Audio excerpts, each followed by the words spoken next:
reason for me coming out from behind the computer for the first time today is that I was inspired by an article I read today about Bishop Paprocki from Springfield, Illinois. That's where he's from. In the article, over the past weekend, he went out to the Diocese of Phoenix, and in the Diocese of Phoenix, he encountered a couple people there at a parish where he was going to have a debate about the two differing views of marriage within the Catholic Church. I'm going to read exactly his quote during this debate. He says, during the debate, this event was billed as two Catholic views of gay marriage. But there is only one view that is authentically Catholic. The other view is dissenting. I'm going to read it again. This event was billed as two Catholic views on gay marriage, but there's only one view that is authentically Catholic. The other view is dissenting. It's dissenting. As you can imagine, Bishop Paprocki was met with some strong dissenting. The spirit of dissent met him when he made that comment. And he was met by some women who said, one woman in particular who has a gay son, who she said, when he said, the church, as is incredibly true, and we all know this, as he said, the church always welcomes gay people. What it doesn't welcome, essentially, he said, is the agenda to change church doctrine.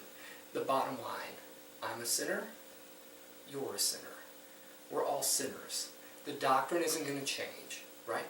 And so he was met with some dissension there. So I kind of wanted to just talk briefly about why Bishop Paprocki was taking such a strong stand for marriage. And let's start with reason, what we can know. We'll start with the Greeks, for example. Let's talk about Plato. I'm going to read a quote from Plato. I'm going to give it to you, and then we'll kind of talk about that a bit. I think that the pleasure is to be deemed natural, which arises out of the intercourse between men and women. But the intercourse of men with men, or women with women, is contrary to nature. And that bold attempt was originally due to unbridled lust. Unbridled lust. Bishop Paprocki experienced this exact thing when he was talking and explaining the church's view on marriage. What was suggested was that because this boy was a nice boy, that anything could go, really. Because he was a nice boy, there were no parameters. There were no boundaries. He should be allowed to do whatever he wants to, and we should let him, right? It's interesting to know that Plato wasn't a practicing Hebrew or Jew, nor was he a practicing Catholic, obviously, right? So where did he get this from? This idea that written into the design or the nature of the human person is, in fact, the way that we are called to live out our sexuality. We are not our sexuality, but there is a part of us in a way that we're called to live that out. And what is that? That's reason. We can know that from reason, right? When we look at a man and a woman and we see their bodies, we know that when they put their genitalia together and everything is working properly, what is the natural end of that event? It is what? A baby, right? We all know that. That's the natural end. If we take away the natural end, what's left? Pleasure. If the natural end of our bodies, the very design of our bodies, our purpose, is to seek out every pleasure that we desire, what would not be permissible? All things would be permissible, right? If there is no moral truth, and Bishop Paprocki says this clearly, if there is no moral truth, all things are permissible, right? And even Plato, from reason alone, came to the understanding that the nature, the design, and the purpose of the human person and the human body was made not for same-sex relations. Even though we're free to choose to seek pleasure in that way, nevertheless, that isn't the design and the purpose of our body. And because it's not the design and the purpose of our body, to seek pleasure in that way will never bring us true happiness. And it will never bring us the love that we were made to know. Now, this reason that I've talked about also rolls into what? Revelation, right? Faith and reason. So we see Plato, who comes to this high idea about the human person and the body and how we were designed and how meant to live that out. And then we see that pleasure can't be the highest good, that love is, that sacrifice is, and we know that when a man and a woman make love and they have a baby, and the natural end of that is a baby, then we know what happens. More sacrifice, more giving of ourselves for the good of other people.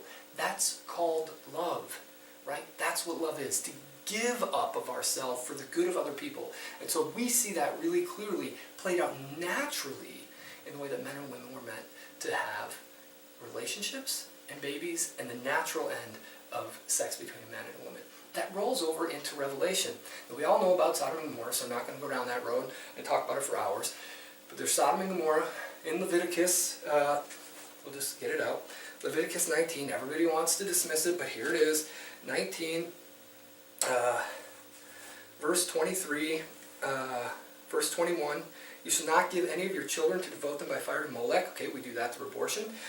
And so profane the name of your God. I am the Lord. You shall not lie with the male as with a woman. It is an abomination. Right? You shall not lie with a male as with a woman. It is an abomination. Okay? So there's that.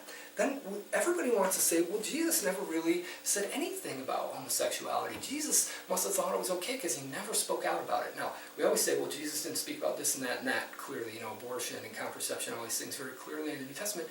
But one thing I would say is that he did speak very clearly about what marriage is. So what do we know? When someone defines something, we know what a thing is, right? We know what it is not, because we know what the definition is. The very fight right now in the Supreme Court is really about the redefinition of marriage, redefining it, right?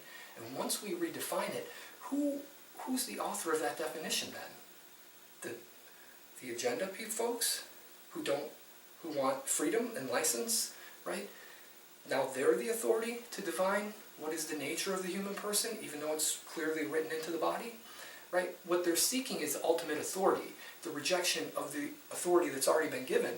And we can't, as Christians, we can't allow that. And let's go back to Jesus. Matthew 19.